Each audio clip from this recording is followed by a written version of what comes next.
예, 안녕하세요.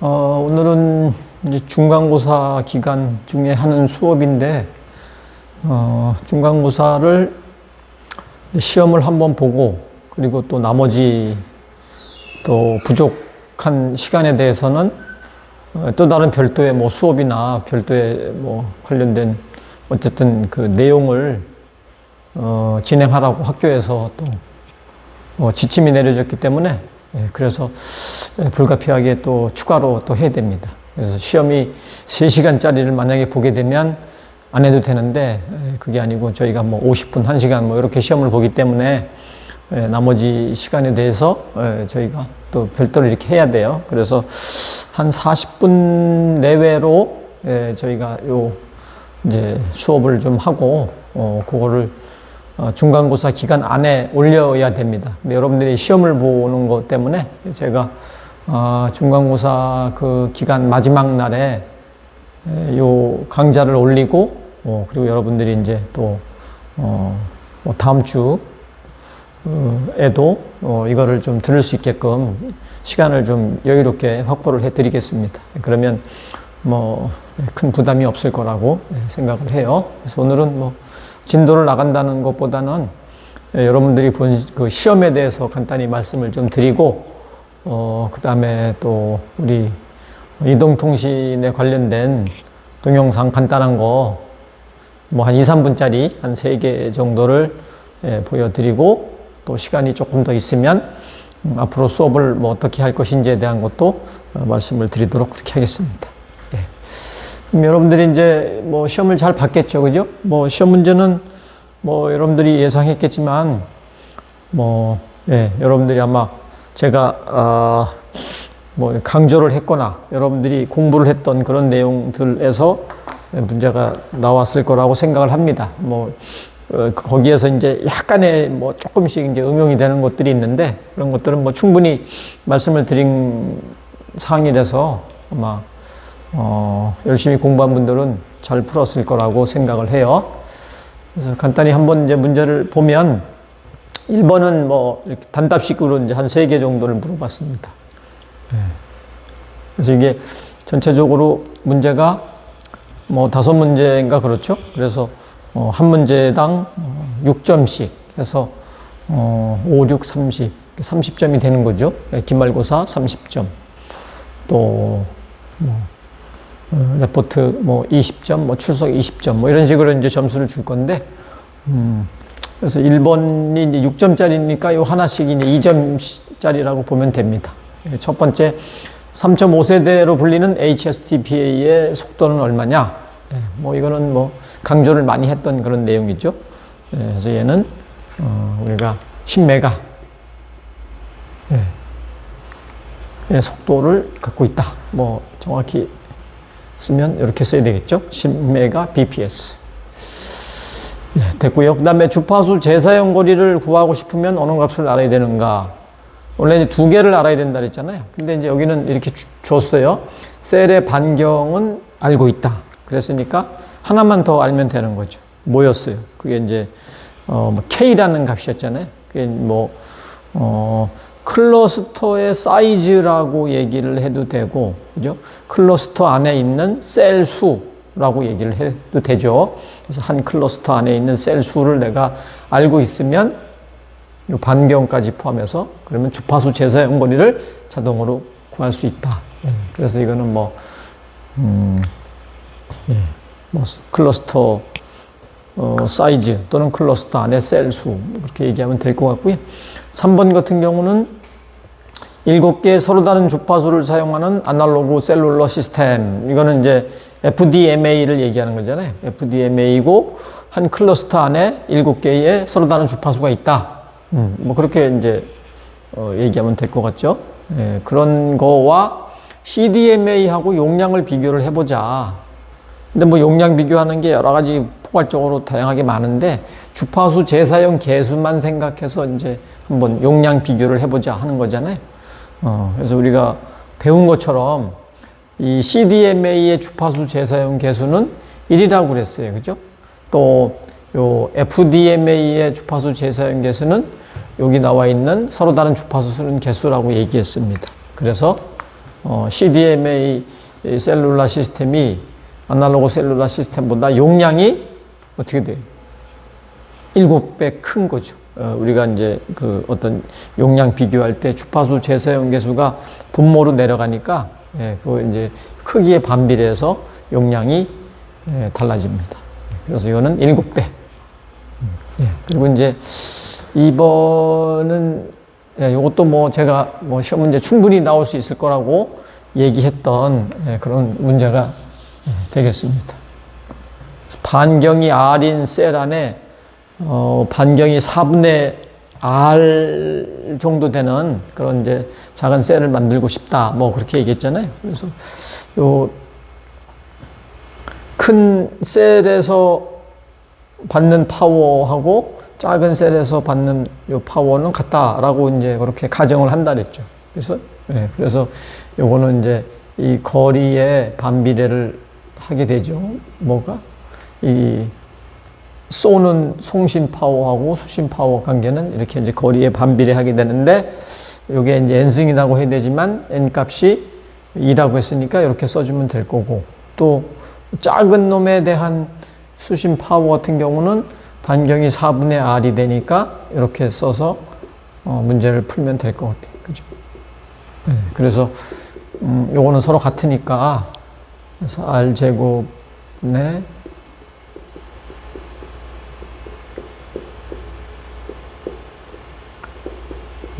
이렇게 이제 되는 거죠. 그죠?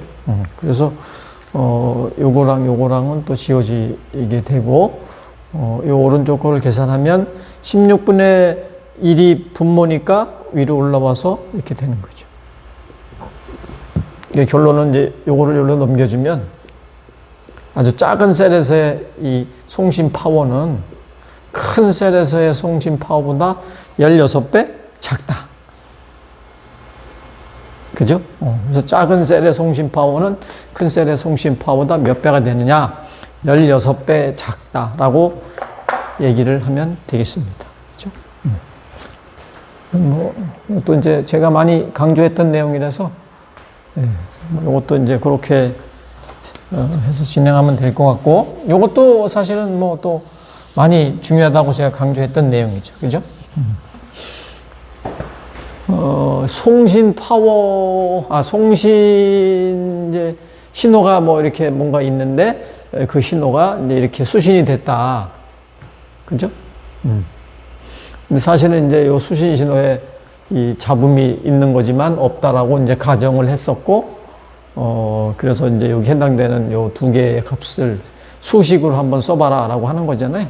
그래서 이제 수신을 해서 받으면 송신해서 내가 확산을 하고 변조를 했으니까, 수신에서는 거꾸로 변조에 대한 복조를 먼저 해주고 그 다음에 확산에 대한 역확산을 해주는 거죠.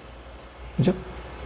그래서 그거에 대한 거를 한번 이제 문제를 풀어보는데, 여기에서는 이제 제가 얘기했던 거 중에 주기를 1로 준다는 거가 이제 요게 조금 여러분들이 잘 문제 풀 때, 보통은 일반적으로 뭐 t라는 값으로 이제 하잖아요. 아무 얘기 안 하면 그냥 t라고 합니다. 뭐 t를 주기도 하고. 근데 이제 1로 하라고 했으니까 거기에 맞춰서 이제 하면 되고, pn 코드는 p라고 썼잖아요. 그러면 이제 요 a라는 요 값이 어떻게 될 것이냐 하는 걸 보죠. 요 들어온 신호는 dt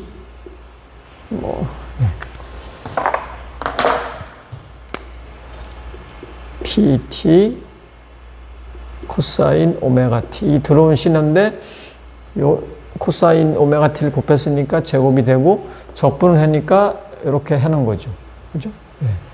0부터 1까지. 이렇게 쓰는 게 이제 중요한 거죠. 근데 내가 적분하는 게 요 놈이니까 관련 없는 dt랑 pt는 밖으로 뽑고, 그다음에 요거 제곱하는 거는 할 수가 없으니까 어떻게 한다 그랬어요? 이렇게 이제 바꾼다 그랬죠. 그죠?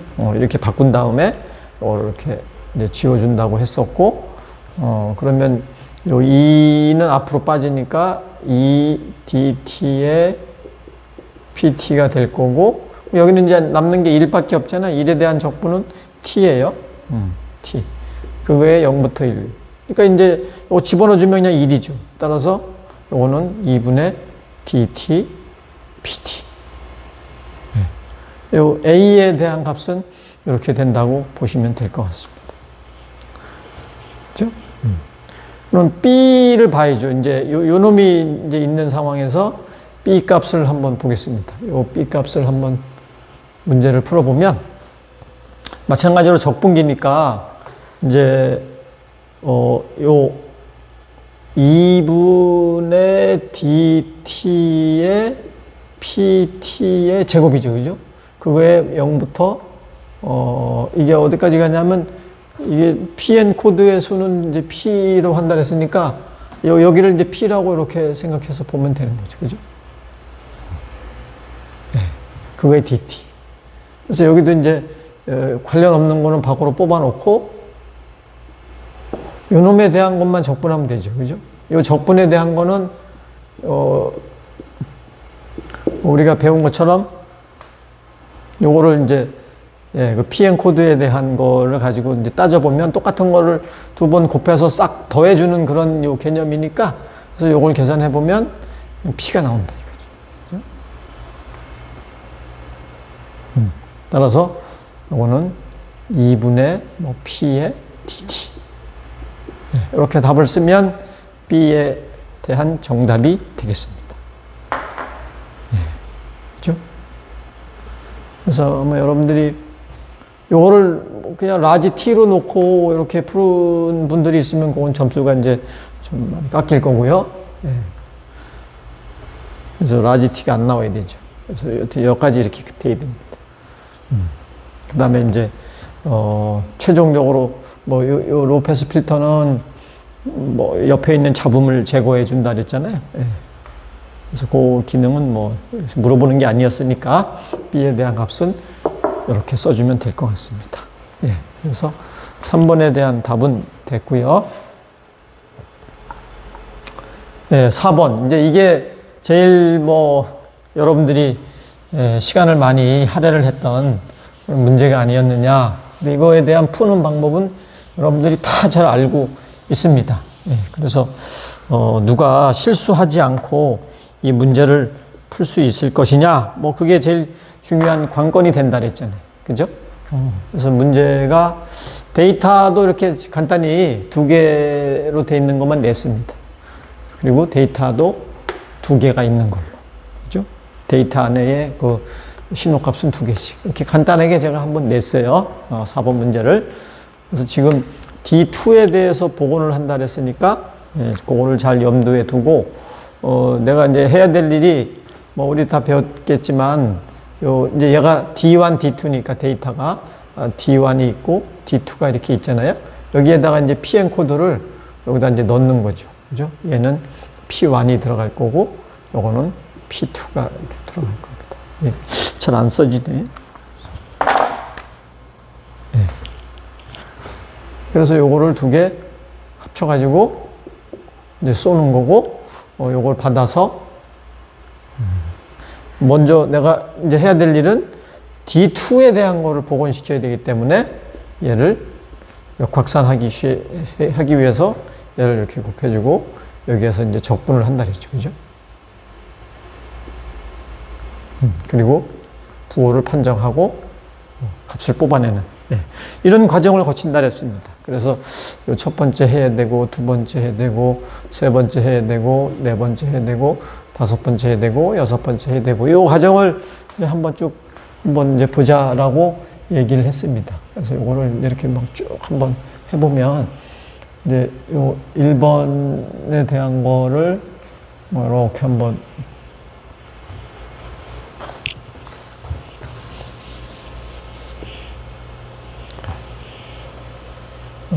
이제 이렇게 한번 해보고요. 그 다음에 이거는 이제 2번, 그 다음에 3번,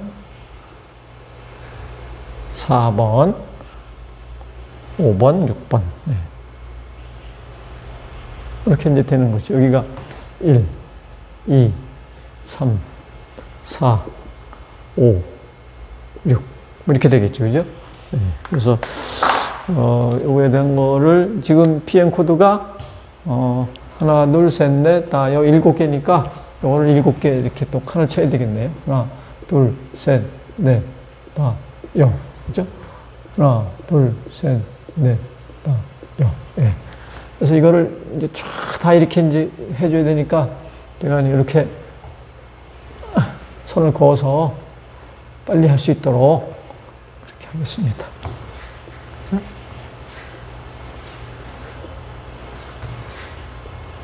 이렇게. 네. 이렇게 하고, 첫 번째 1번은 이제 데이터하고 PM 코드 이런 걸 섞는 거죠, 두 개를. 그래서 맨 처음에 이제 -1이라는 값에다가 얘를 넣는 거니까 부호가 다 바뀌는 거예요. 그래서 저 PM 코드가 마이너스였지만 플러스로 올라가고 또 플러스 1 3개였지만 마이너스로 내려가고 또 얘는 올라가고 내려가는 이러한 그림이 될 거고 두 번째 데이터는 1이니까 이 값이 그대로 되겠죠. 그러니까 요거랑 반대로 그림이 그려져야 됩니다. 이렇게 돼. 이런 그림이 되겠죠. 그죠? 네. 그 다음에 2번은 두 번째 데이터하고 요거를 섞는 거죠. 그래서 1 값이니까 요거 그대로 그려주면 돼요. 그래서 얘는 1, 마이너스 1, 1, 또 마이너스 1 2개, 또 1 2개. 이렇게 되는 거죠. 근데 요 뒤에가 마이너스니까 요 값이 이제 다 부호가 바뀌어서, 이렇게 이제 되는 거죠. 그죠?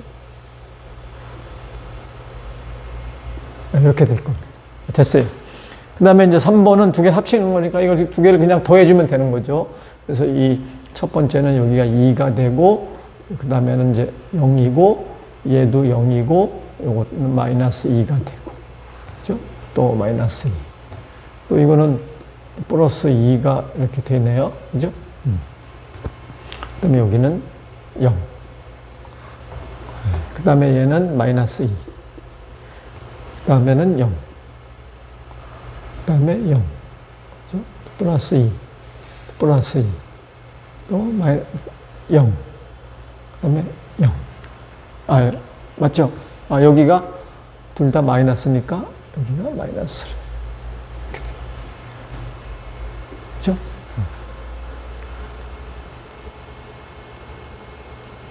네, 이렇게 됐습니다. 네, 이거 혹시 뭐 어디 틀린 점이 있으면 여러분들이 지적을 해줘야 되는데, 뭐 제 혼자 푸니까 가끔씩 틀리는 게 나오더라고요. 네, 이해를 해주시기 바랍니다. 그 다음에 이제 요 4번은 뭐예요? PM 코드를 곱해주는 거죠. 그죠?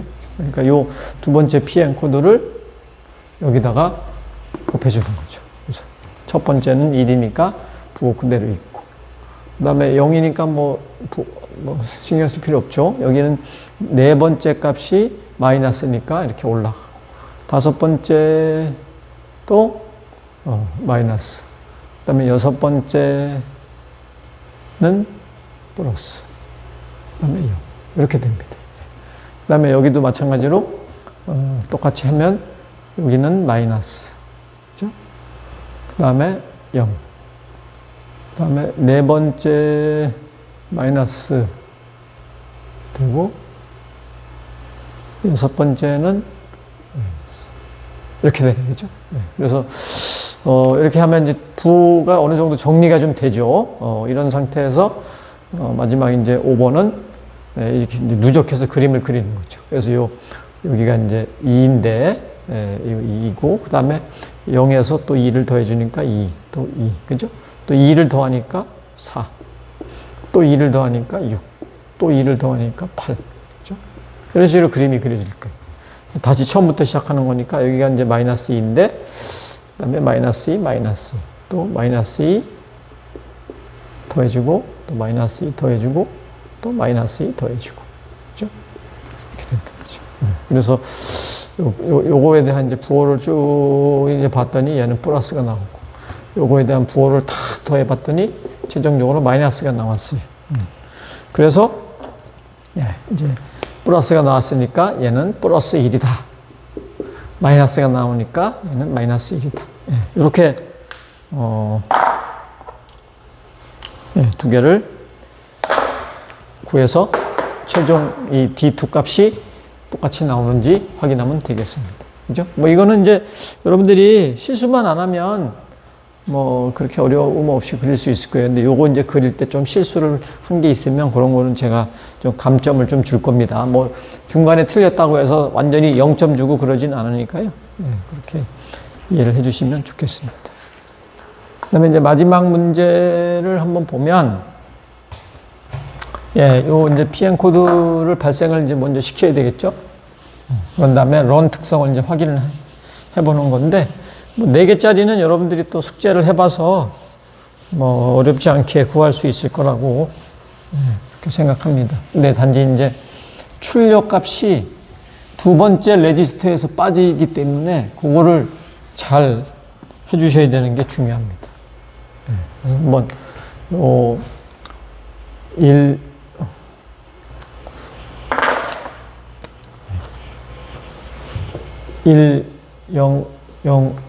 요거 가지고서 이제 한번 쭉 돌려보죠. 레지스터가 4개니까 15개의 PM 코드가 나오면 돼요. 한번 이제 볼게요.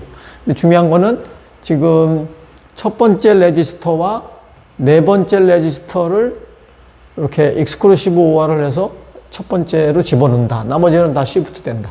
그것만 잘 기억하면 됩니다. 그러니까 첫 번째와 네 번째 요 값을 익스클루시브 OR 한다라고 생각하면 되겠죠. 그래서 1과 0의 익스클루시브 OR는 1. 나머지는 이제 밀려서 1, 밀려서 0, 밀려서 0. 이렇게 되는 거죠. 그렇게 하면 얘는 1 되고, 얘는 1 되고, 1 되고, 0. 그죠? 얘는 또 1, 또 1, 1, 1. 또 이렇게 해주면 0, 밀려서 1, 1, 1. 그 다음에 또 해주면 1, 0, 1, 1. 또 해주면 0, 1, 0, 1.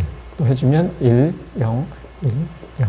또 해주면 1, 1, 0, 1. 또 해주면 0, 1, 1, 0. 또 해주면 0, 0, 1, 1. 해주면 1, 0, 0, 1. 또 해주면 0, 1, 0, 0. 네. 또 이제 해주면 0, 0, 1, 0. 또 해주면 0, 0, 0, 1. 또 해주면 1, 0, 0, 0. 그래서 1, 0, 0, 0이 나왔어요. 그러면 이제 이게 하나, 둘, 셋, 넷, 다, 여, 일곱, 여덟, 아홉, 열, 열하나, 열둘, 열세, 열네, 15개가 딱 되는 거죠. 그죠? 네, 그럼 이제 PM 코드가 제대로 나온 거고, 아웃풋을 여기서 뽑으라 그랬으니까, 요 뽑는 게 지금 첫 번째 레지스터에 나오는 거잖아요. 그러니까 요게 이제 아웃풋이 되는 거죠. 값이. 그죠? 그래서 요걸 써보면 1111, 그 다음에 01, 011, 00, 1000 이렇게 되는 거죠. 그죠? 하나, 둘, 셋, 넷, 다, 여, 일곱, 여덟, 아홉, 열, 열하나, 열둘, 열세, 열네, 열다섯. 예. 요거 이제 런 특성을 한번 이제 확인을 합니다. 2번, 3번, 4번, 5번, 6번, 7번, 8번. 그죠? 이렇게 해서 이제 한 자리에 대한 것만 이제 볼게요. 뭐 이거를 이게 0하고 1하고 구분했는데 그냥 바로 보겠습니다. 한 자리가 8분의, 한 자리가 하나, 둘, 셋, 넷. 8분의 4. 그죠? 두 자리는 요 5번 하나하고 6번. 그래서 8분의 2. 그 다음에 세 자리도 있죠? 세 자리는 8. 그죠? 그 다음에 네 자리가 마지막. 네 자리도 여기 1번. 그죠? 그래서 보면 여기 반 줄고 반 주는 걸 알았고 마지막 값은 1에서 요 해당되는 값들을 빼주면 된다. 네. 이렇게 되는 걸 이제 알았어요. 그래서 런 특성이 된다. 라고 만족할 수 있다는 것을 알 수 있습니다. 이렇게 이제 문제 풀면 될 것 같아요. 그래서 뭐 여러분들이 이 문제 푸는데 뭐 크게 어려움이 없지 않았을까. 이제 중간중간에 실수를 하는 부분만, 예, 그거를 조금 여러분들이 하지 않으셨으면 대부분 잘 맞췄을 거라고 생각을 합니다. 예. 그렇게 해서 이제 문제풀이는 뭐 이렇게 하는 걸 하고요. 그 다음에 이제, 예, 뭐 동영상을 간단한 거 3개를 보여드릴 건데, 이제 우리가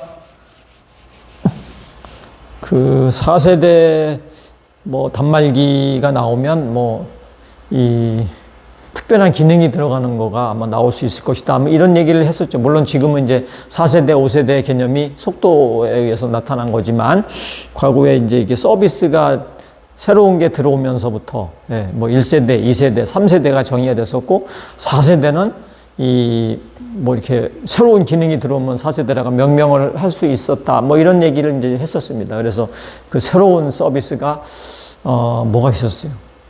냄새 맡는 그 후각 냄새가 나는 핸드폰 또는 촉각 뭐 이런 것들에 대한 단말기가 나온다고 얘기했잖아요. 그래서 이 촉각에 대한 거를 조금 연구를 하는 거 사례를 우선 간단하게 하나 보여드리도록 하겠습니다.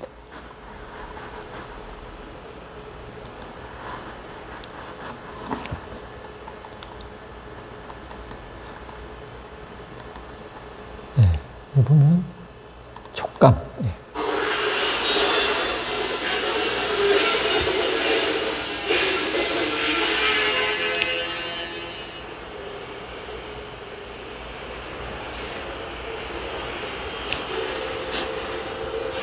촉감을 느끼고 전달한다는 것은 컴퓨터와 인간이 가까워질수록 더욱 중요해지는 요소다.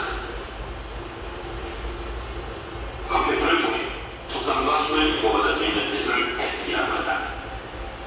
MIT 버치널의 김교수는 햅틱 자체를 이용해 인터넷으로 연결된 영국의 동료와 함께 사회적인 물질을 떠올리고 있다.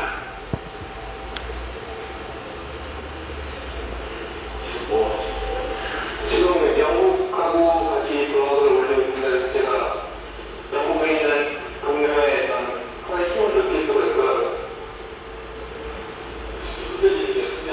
예, 이쪽이 세게 밀고 있어요, 지금. 인터넷이 서로 밀 수 있다. 그렇죠. 통신을 하는 힘을. 우리가 전화를 한 목소리가 왔다 갔다 하듯이 그 힘이 나타나는 거죠. 상대방이 보이는 힘과 이쪽의 힘을 주는 물질을 들어올리는 데 성공했다. 촉감을 주고받는 느낌은 기계와 사람뿐만 아니라 사람과 사람 사이도 가깝게 만들어줄 것이다. 지금 기껏해야 전화로 거래가 되는 사람들끼리 커뮤니케이션을 하고 있는데요. 여기 시각적인 인지와 촉감을 더하면 지금보다 훨씬 풍부한 커뮤니케이션이 이루어질 겁니다. 멀리 떨어져 있는 할머니가 손자를 안아줄 수 있다고 생각해보세요. 두 사람은 함께 있다고 느낄 수 있을 겁니다. 과학자들은 햅틱 기술을 더 발전시키기 위해 인간의 감각에 대한 연구에 힘을 쏟고 있다. 사람의 촉감은 아주 미세한 힘의 차이까지도 알아내고 알아낼 수 있기 때문이다. 만약 햅틱스가 더 발전하면 인터넷 쇼핑을 할 때 옷의 감촉까지 느낄 수 있을 겁니다. 입었을 때 어떤 느낌인지도 미리 알 수 있을 테고요. 이 기술의 응용 분야는 아마 무궁무진할 겁니다.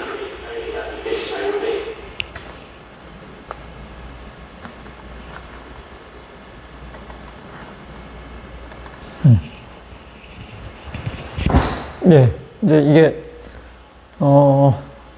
촉감에 대한 얘기였죠. 네, 그래서 이게 멀리 떨어져 있는 사람들끼리 원격으로 이제 서로 힘을 뭐 이렇게 느끼면서 뭔가 이 뭐 게임 비슷한 걸 하고 그랬는데 그런 거를 가지고 이제 서서히 이 뭔가 이 촉각에 대한 거를 이렇게 새로 개발하려고 노력하는 뭐 그런 거로 보면 되겠습니다.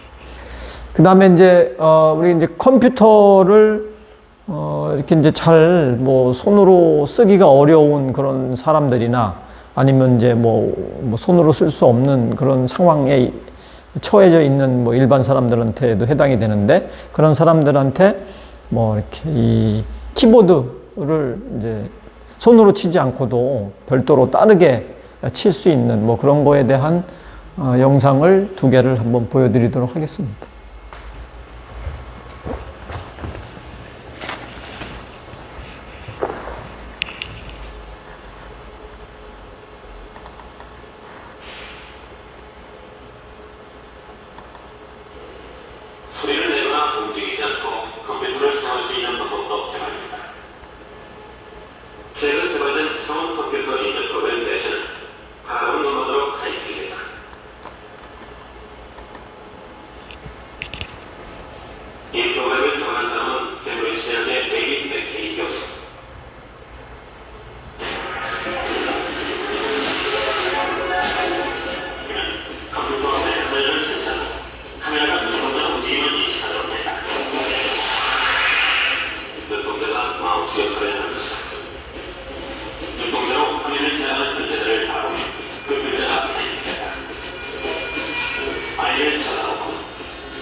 오피셜 시스템을 만들 수 있었으면 좋겠군요.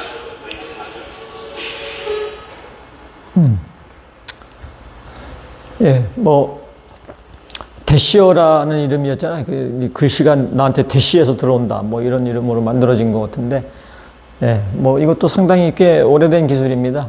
근데 이제 이것을 보편화돼서 이제 상용화될 수 있게끔 이렇게 하는 게 되게 중요한 거죠. 이제 마지막 영상을 하나 보여드리도록 하겠습니다.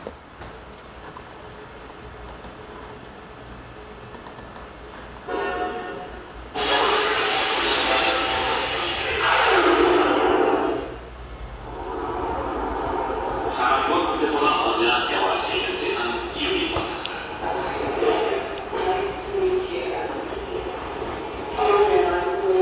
이런 세상에서 컴퓨터는 우리에게 어떤 의미를 가질까?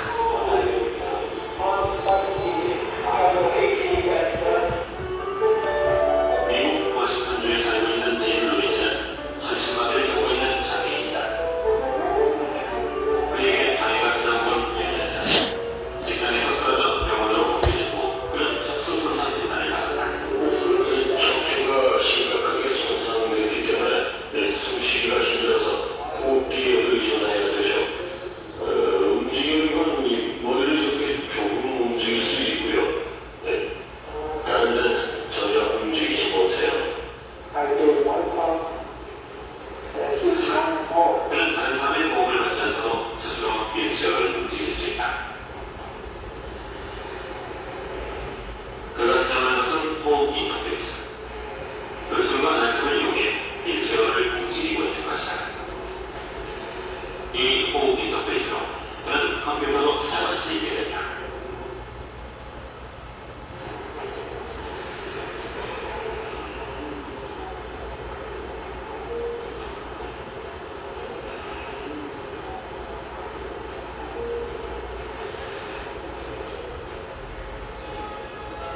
그 숨과 날숨으로 모르스 코어를 보내니 컴퓨터가 그것을 인식해 반응한다. 호흡 인터페이스를 통해 홈페이지도 만들었다. 이 홈페이지를 통해 그는 전 세계 사람들과 만나고 용기와 희망을 주고받고 있다. 컴퓨터는 글쎄요, 내 마음을 움직이는 거라고 할까요? 컴퓨터를 통해 사람들과 함께 대화할 수 있으니까요. 컴퓨터가 없었다면 지금 전 세상을 저쪽할 수 없었을 겁니다. 컴퓨터는 저한테 아직도 내가 뭔가를 할 수 있구나 라는 자신감을 갖게 됩니다. 내가 사회 이론이라는 걸 느끼게 해주고 나를 살아가게 해주는 거죠.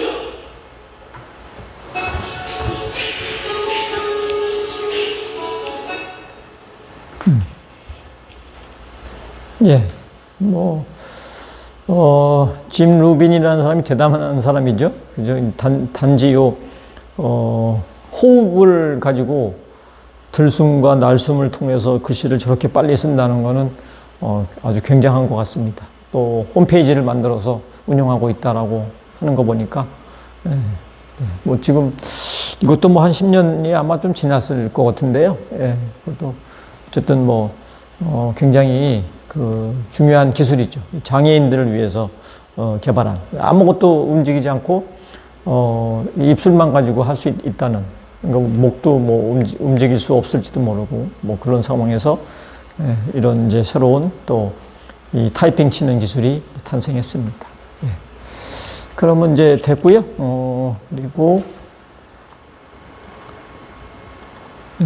그리고 이제 간단히 2학기 수업에 대해서 뭐 말씀을 드리면, 여러분들이 뭐 통보를 받았는지 모르겠는데 실습을 한 2주 정도 한다고 말씀을 드렸습니다. 그래서 그 실습은 아마 마지막 한 2주 실습을 할 거고 대면 수업으로 할 그런 예정이에요. 근데 그 실습을 하기 위해서 뭐 물론 이제 20명 이하로 수업을 해야 되겠지만 근데 또 실습 장비가 또 많이 없습니다. 이게 또 뭐 단종되고 막 그래가지고요. 그래서 여러분들 수업을 위해서 아마 2개 그룹으로 나누려고 해요. 그래서 뭐 2개 그룹으로 나눠서 한 2시간 정도씩으로 해서 한 4시간 정도 시간을 제가 이제 할애를 할 생각인데, 나중에 이제 여러분들한테 시간을 통보를 해드리겠지만 앞에 시간 2시간, 뒤에 시간 2시간, 예, 그런 식으로 시간을 할당해서 실습을 할 수 있도록 이렇게 하겠습니다. 실습을 하는 거는 이제 그 전파 통신이니까 전파가 어떻게 날아가는지에 대한 그런 전파를 잡는 거, 이런 거를 한번 우리가 실습을 해보고, 그 다음에 이제 중계기에 대한 성능이 어떻게 이제 이게 나오는지에 대한 중계기 성능 실습을 간단히 좀 한번 해보도록 그렇게 할 겁니다. 그래서 중계기 키트가 있어서 거기에 모듈이 이렇게 그 안에 꽂혀 있어요. 그래서 그거를 이제 그 스펙트럼 분석기를 이렇게 꽂아가지고 이 주파수 값이 어떻게 나오는지, 또 dB 값이 어떻게 나오는지 그런 걸 확인하는 그런 실습을 좀 하도록 하겠습니다. 그래서 그렇게 한다는 거를 잘 알고 계시고요. 나머지는 이제 그대로 온라인으로 하고요. 그 시간이 가까이 다가오면 잘 여러분들한테 통보를 해드리도록 하겠습니다. 예, 그러면 중간고사 기간에 수업을 마치도록 하겠습니다. 예, 수고하셨습니다.